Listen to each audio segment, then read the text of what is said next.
Hi everyone. Welcome to A guide for TGPSC exams. మనం previous వీడియోలో Telangana మూమెంట్లోని phase 1లో భాగంగా chapter 2 complete చేసామండి. So ఈ వీడియోలో మనం చాప్టర్ 3 అయినటువంటి 1952 గైర్ ముల్కీ ఉద్యమం, సిటీ కాలేజ్ సంఘటన, జస్టిస్ జగన్మోహన్ రెడ్డి కమిటీ ఏర్పాటు గురించి ఈ ఈ చాప్టర్ గురించి మనం ఈ వీడియోలో డిస్కస్ చేస్తామండి. సో మనకి ఫస్ట్ బిట్ వచ్చేసరికి హైదరాబాద్ శాసనసభలో నాన్ ముల్కీల తరలింపుపై ప్రశ్నించింది ఎవరు? సో మన ఏంటంటే టాపిక్ మనకి చాప్టర్ వచ్చేసరికి మనకి 1952 గైర్ ముల్కీ ఉద్యమం, తర్వాత సిటీ కాలేజ్ సంఘటన, తర్వాత జస్టిస్ జగన్మోహన్ రెడ్డి కమిటీ ఏర్పాటు అనుకున్నాం కదా అండి. సో ఇందులో ఫస్ట్ ఏంటి 1952 గైర్ ముల్కీ ఉద్యమం. సో గైర్ ముల్కీ ఉద్యమం అనేది మనకి 1952లో జరిగిందండి. మనం ఆల్రెడీ దీని ముందు చాప్టర్లో కూడా మనం ముల్కీ ఉద్యమం గురించి చదివినాము. సో ముల్కీ ఉద్యమం అనేది మనకి నిజాల కాలంలోనే మనకి ఎలా ఆవిర్భవించింది అంటే ముల్కీ ఉద్యమానికి కారణాలు ఏంటి, అప్పటి పరిస్థితులు ఏంటి, వాటి కాలక్రమం ఎలా ఉంది, ముల్కీ ఉద్యమానికి కారణాలు ఎలా ఉన్నాయి అనేది మనం చదువుకున్నామండి. సో ఏంటేంటి అని. సో దాని తర్వాత మళ్ళీ 1952లో ఈ ముల్కీ ఉద్యమం లేదా గైర్ ముల్కీ ఉద్యమం అనేది మళ్ళీ స్టార్ట్ అయింది. ఇది దానికంటే కూడా ఇది ఇంకెక్కువ ఇంపార్టెంట్. అంటే ఇది కొంచెం బాగా హైలైట్ అయిందండి. అంటే చాలా ఇంపార్టెంట్ ఈవెంట్స్ అనేటివి చోటు చేసుకున్నది. పెద్ద ఎత్తున జరిగింది ఈ ఉద్యమం అనేది బహిరంగంగా. సో అందుకని 1952 గైర్ ముల్కీ ఉద్యమం అనేది చాలా ఇంపార్టెంట్. సో మరి ఇప్పుడు మనం ఏంటంటే ఫస్ట్ బిట్ హైదరాబాద్ శాసనసభలో ఈ నాన్ ముల్కీల తరలింపుపై ప్రశ్నించింది ఎవరు అని అంటే మనకి ముల్కీ ఉద్యమం అనేది నాన్ ముల్కీలకు ముల్కీలకు మధ్య జరిగే ఒక ఉద్యమం కదా అండి. అంటే నాన్ ముల్కీలకు హైదరాబాద్ రాజ్యంలో కానీ హైదరాబాద్ రాష్ట్రంలో కానీ ఎక్కువ మనకి ఇంపార్టెన్స్ పెరుగుతుంది. నాన్ ముల్కీలకి గవర్నమెంట్ ఉద్యోగాలు వెళ్తున్నాయి. సో వాళ్ళ డామినెన్స్ ఎక్కువ ఉంది. ముల్కీలకు వాళ్ళకు ఉండాల్సినంత ఇంపార్టెన్స్ ఇవ్వట్లేదు, వాళ్ళకి రావట్లేదు అని చెప్పేసి మనకి ఈ ముల్కీలకు నాన్ ముల్కీలకు మధ్య జరిగింది ముల్కీ ఉద్యమం. ఎవరు చేశారండి మరి? మనం ముల్కీలైనటువంటి ఎవరైతే స్థానికులు ఉన్నారో హైదరాబాద్ రాష్ట్రంలో. ఇప్పుడు 1952 గైర్ ముల్కీ ఉద్యమం టైంకి 1952 అని అంటే మనకు అప్పుడు హైదరాబాద్ రాష్ట్రం ఏర్పడింది కదండి. అంటే 1948లోనే మనకి హైదరాబాద్ రాష్ట్రం ఏర్పడింది కాబట్టి మనకు 56 దాకా హైదరాబాద్ రాష్ట్రమే ఉంది. 1948 to 56 దాకా హైదరాబాద్ రాష్ట్రం అనేది ఇండిపెండెంట్‌గా ఉంది. 56లో మనకి హైదరాబాద్ రాష్ట్రం, ఆంధ్ర రాష్ట్రం 2 కలిసి ఆంధ్రప్రదేశ్ రాష్ట్రంగా ఏర్పడ్డాయి. సో హైదరాబాద్ రాష్ట్రంలో మనకి అప్పుడున్న శాసనసభలో ఈ నాన్ ముల్కీలను తరలించాలనే దానిపైన ఎవరు ప్రశ్నించారనేది ఇంపార్టెంట్ అండి. సో ఎవరు అని అంటే మనకి ఏ డేట్‌న అంటే 1952 జూన్ 11న ఎమ్మెల్యే వెంకటరామారావు ప్రశ్నించిండండి ఈ నాన్ ముల్కీల తరలింపు పైన. హైదరాబాద్ శాసనసభలో ఈయన ప్రశ్నించాడు. నెక్స్ట్ బిట్ వచ్చేసరికి నాన్ ముల్కీ సింధీల నియామకంపై ప్రశ్నించింది ఎవరు? సో నాన్ ముల్కీలలో మన సింధీల నియామకం పైన. సో వీళ్ళు ఒక కేటగిరీ వాళ్ళండి సింధీలు. సో ఈ నాన్ ముల్కీలైనటువంటి సింధీల నియామకంపై ప్రశ్నించింది ఎవరు అంటే మనకి పీపుల్స్ డెమోక్రటిక్ ఫ్రంట్ పార్టీ యొక్క సభ్యుడైనటువంటి గురువారెడ్డి మనకి 1952 జూలై 18న ప్రశ్నించిండు. అంటే ఎందుకు ఈ నాన్ ముల్కీల తరలింపు పైన కానీ ఈ నాన్ ముల్కీలైనటువంటి సింధీల నియామకం పైన వీళ్ళు ప్రశ్నిస్తున్నారు అని అంటే మనకి ఇది నాన్ ముల్కీలే కదండి ఇష్యూ మనకి ముల్కీ ఉద్యమానికి కారణము.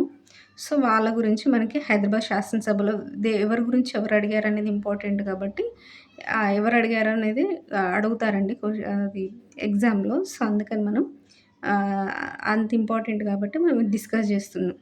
నెక్స్ట్ బిట్ వచ్చేసరికి సో వీళ్ళు అడిగారు. తర్వాత అప్పుడున్న ముఖ్యమంత్రి ఎవరండి మనకి 1952 టైంలో బూర్గుల రామకృష్ణారావు. సో మనకి బూర్గుల రామకృష్ణారావు మరి ఏమని సమాధానం చెప్పారనేది థర్డ్ బిట్ అండి. సో వాళ్ళు ప్రశ్నలు అడిగారు. తర్వాత బూర్గుల రామకృష్ణారావు ఏమని సమాధానం చెప్పారంటే మనకు మొత్తం 3 శాఖలుగా తీసుకుంటే కనుక ఉద్యోగాలను ఒకటి పోలీస్ శాఖ ఉద్యోగాలు చూసుకుంటే మనకి ఎంతమంది నాన్ ముల్కీలు ఉన్నారో అని ఆయన చెప్పాడండి. అంటే 1952 టైంకి 4981 మంది మనకు నాన్ ముల్కీలు ఉన్నారు పోలీస్ శాఖలో, గవర్నమెంట్ ఉద్యోగుల్లో. విద్యాశాఖలో ఉద్యోగాలు చూసుకుంటే కనుక మనకు 44 మంది నాన్ ముల్కీలు ఉన్నారు. రెవెన్యూ శాఖలో ఉద్యోగులు చూసుకుంటే కనుక మనకు 42 మంది నాన్ ముల్కీలు ఉన్నారు అని చెప్పేసి మనకి పీఆర్‌కి సమాధానం చెప్పాడండి. అంటే వీళ్ళు నాన్ ముల్కీల గురించి అడుగుతున్నారు కదండి. నాన్ ముల్కీలకు ఇంపార్టెన్స్ పెరుగుతుంది, నాన్ ముల్కీలకు ఇంపార్టెన్స్ పెరగడం వల్ల ఈ ముల్కీల ఇష్యూ ఎక్కువైతుంది. ముల్కీ ఉద్యమం ఇంక మళ్ళీ రైజ్ అవుతుంది అని జెప్పేసి వీళ్ళు అడగడం వల్ల బురుగుల రామకృష్ణారావు అసలు ఈ గవర్నమెంట్ ఉద్యోగులలో ఒక్కొక్క శాఖలో ఎంతమంది నాన్-ముల్కీలున్నారని జెప్పి ఈయన చెప్పినాడు. చెప్పిన తర్వాత అయితే ఈ పోలీస్ శాఖ, విద్యాశాఖ అనేది ఏదైతే పోలీస్ శాఖ, విద్యాశాఖలో ఉందో ఆ రెండిట్లో నాన్-ముల్కీలు శాశ్వత ఉద్యోగులవ్వడం వల్ల తొలగించలేమని అన్నారు. సో ఏంటి నాన్-ముల్కీలు ఇంతమంది ఉన్నారని చెప్పాడు. అంతేకాకుండా పోలీస్ శాఖ, విద్యాశాఖ అనేటివి ఈ 2 శాఖల్లో ఉన్న నాన్-ముల్కీలు అనేవాళ్ళు శాశ్వత ఉద్యోగులు. సో వీళ్ళని తొలగించడానికి వీల్లేదు కాబట్టి వీళ్ళని తొలగించలేమని కూడా సమాధానం చెప్పిండు. ఏ టైంకండి 1952 టైంకి. నెక్స్ట్ బిట్ వచ్చేసరికి మనకి 1952 గైర్ ముల్కీ ఉద్యమం ప్రారంభమైంది ఎక్కడ? సో మనం 1950 మళ్ళీ చెప్తున్నా అండి. ముల్కీ ఉద్యమం అనేది మనకు స్టార్ట్ అయింది ఎప్పుడు అంటే నిజాంల కాలంలో అండి. మనం ఆల్రెడీ సెకండ్ చాప్టర్‌లో మనం ఆల్రెడీ ముల్కీ ఉద్యమం గురించి ఫస్ట్ చాప్టర్‌లోనే మనం ముల్కీ ఉద్యమం గురించి చదువుకున్నాం. ముల్కీ ఉద్యమం ఎట్లా స్టార్ట్ అయిందని. కానీ ముల్కీ ఉద్యమం స్టార్ట్ అయింది మనం ఫస్ట్ చాప్టర్‌లో చదువుకున్నాం. బట్ ఈ 1952 గైర్ ముల్కీ ఉద్యమం లేదా ముల్కీ ఉద్యమం అనేది ఇంకెక్కువ ఇంపార్టెంట్. ఎందుకు అనంటే ఇది ఎక్కువ పెద్ద ఎత్తున జరిగింది. అంటే ఇంపార్టెంట్ ఈవెంట్స్ చోటు చేసుకున్నది. బహిరంగంగా జరిగిన ఉద్యమం అండి. ఇది పెద్ద ఎత్తున జరిగిన ఉద్యమం కాబట్టి 1952 గైర్ ముల్కీ ఉద్యమం అనేది చాలా ఇంపార్టెంట్.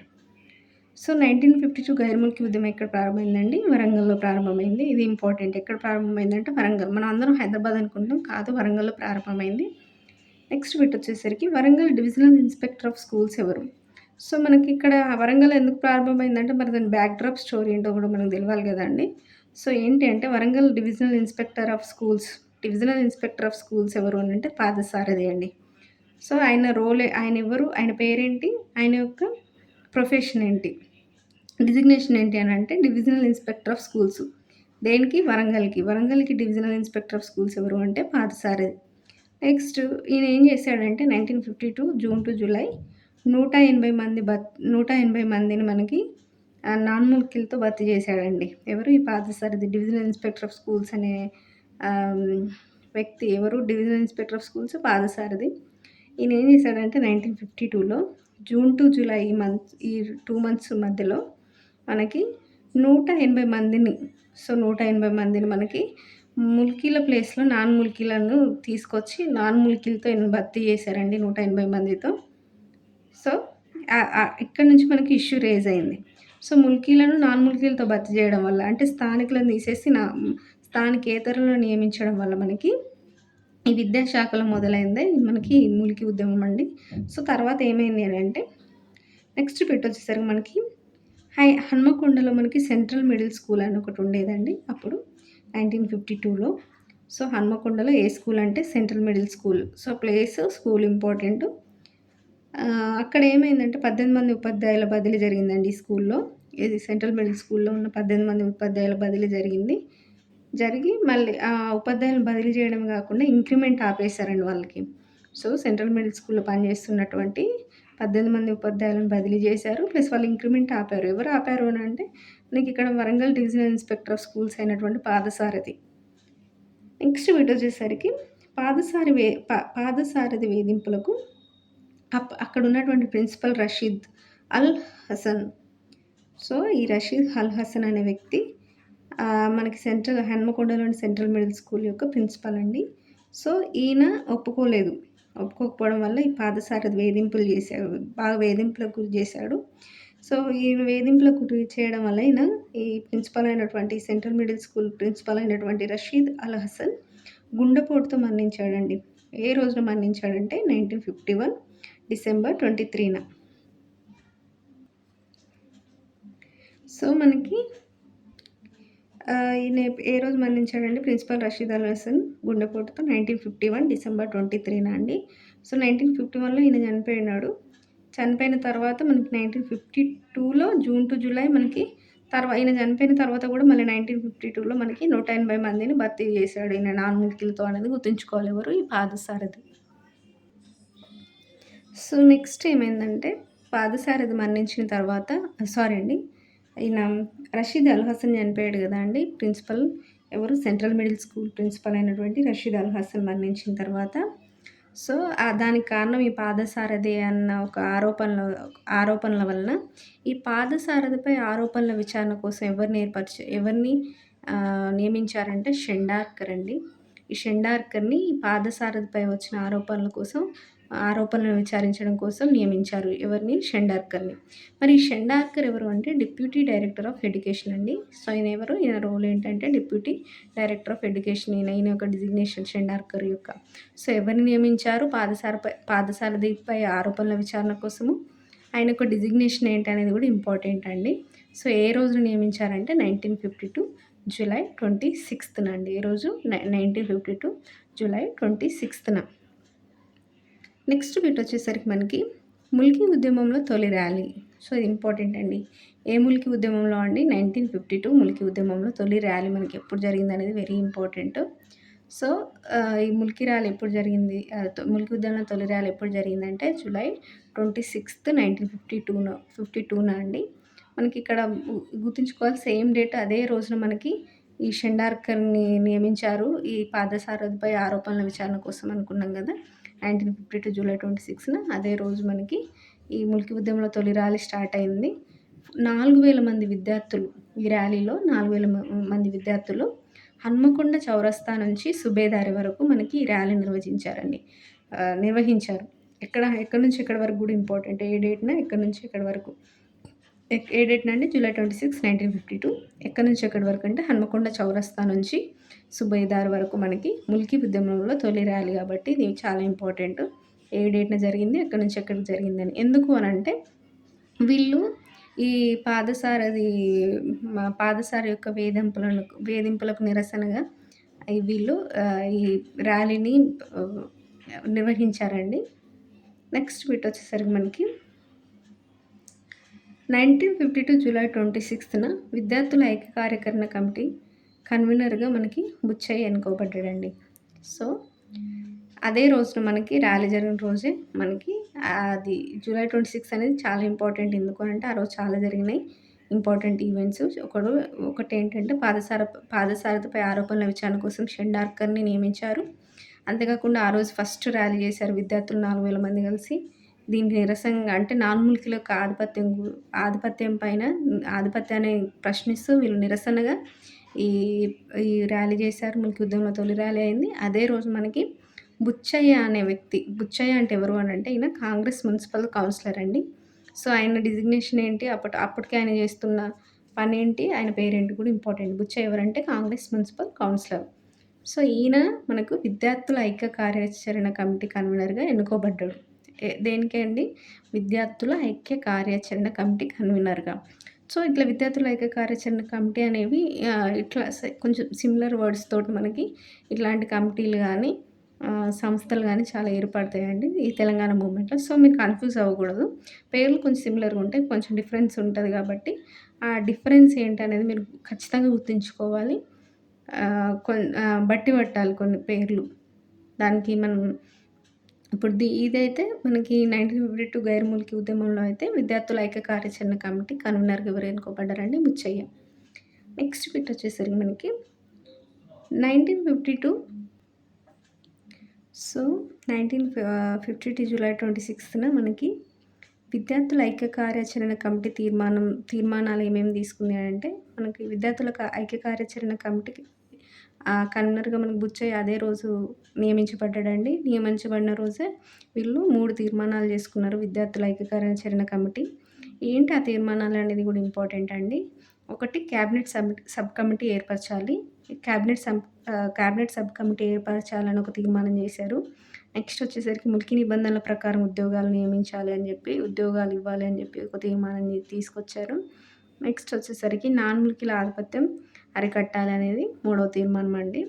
సో, ఈ తీర్మానంలో ఈ క్యాబినెట్ సబ్ కమిటీ దేనికోసం అంటే ఇప్పుడు ఇదంతా ముల్కీ, నాన్ ముల్కీ ఇష్యూయే కదండీ. అంటే నాన్ ముల్కీల ఆధిపత్యం పెరగడం వల్ల ముల్కీలకి ఇంపార్టెన్స్ తగ్గుతుంది.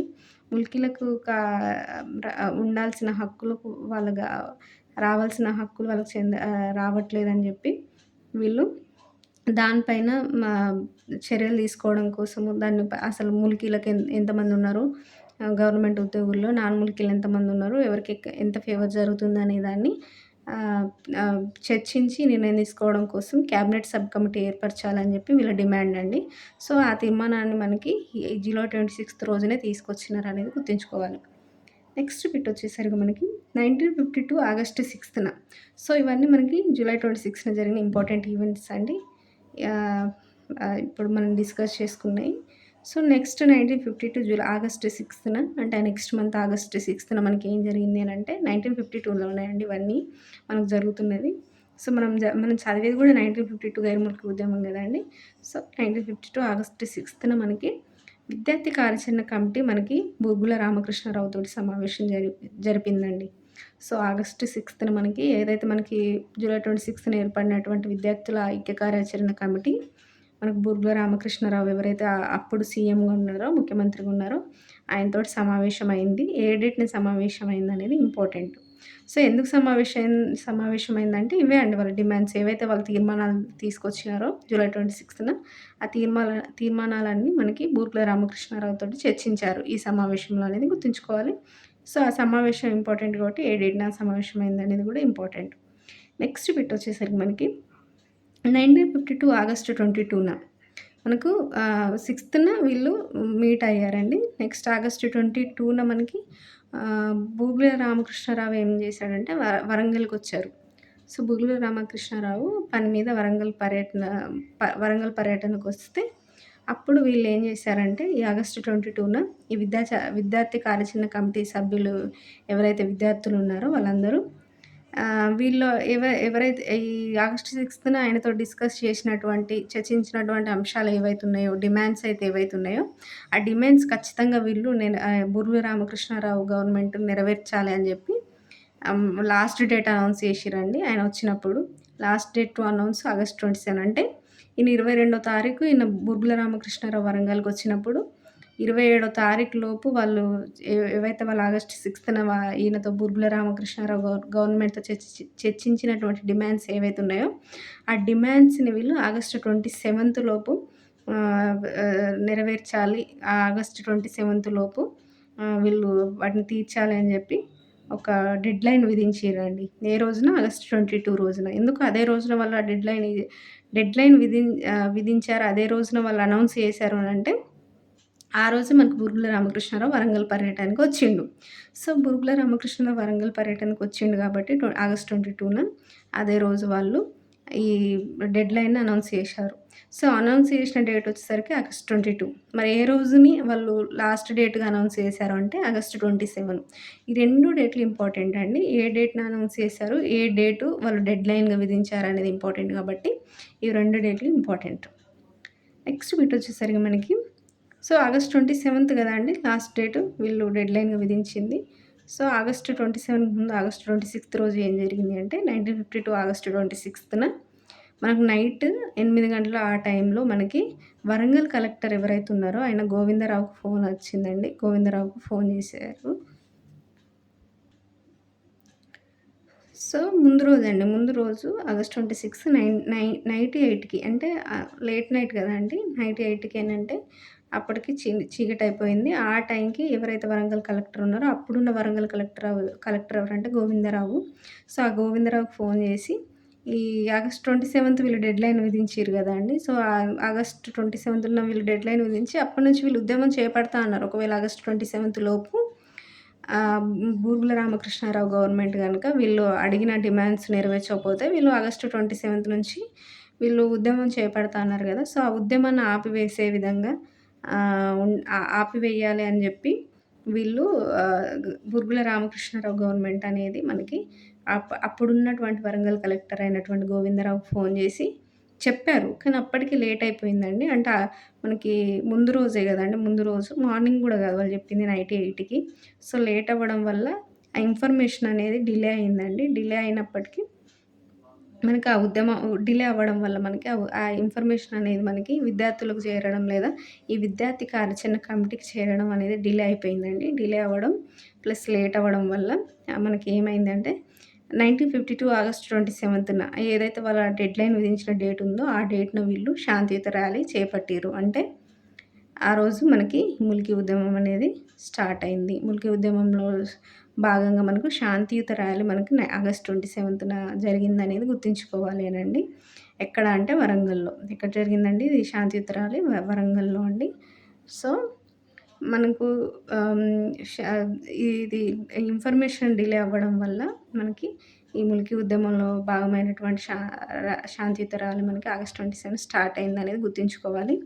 సో, ఆగస్ట్ 27 శాంతియుత ర్యాలీ చేపట్టిన తర్వాత ఆగస్ట్ 28 ప్లస్ 30 రోజున మనకి లాఠీ చార్జ్ జరిగిందండి వీళ్ళపైన.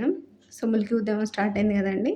స్టార్ట్ అయిన తర్వాత ఆ నెక్స్ట్ డే అయినటువంటి ఆగస్ట్ 28న తర్వాత మళ్ళీ ఆగస్ట్ 30న ఈ 2 రోజుల్లో మనకి ఈ విద్యార్థుల పైన లాఠీ చార్జ్ జరిగిందనేది ఇక్కడ ఇంపార్టెంట్. సో, ఇక్కడికి మనం థర్డ్ చాప్టర్ 1952 గైర్ ముల్కీ ఉద్యమం, సిటీ కాలేజ్ సంఘటన, జస్టిస్ జగన్మోహన్ రెడ్డి కమిటీ ఏర్పాటులో భాగంగా 16 బిట్స్ కవర్ చేశామండి. నెక్స్ట్ బిట్స్ మనం నెక్స్ట్ వీడియోలో కవర్ చేద్దాం. Thank you.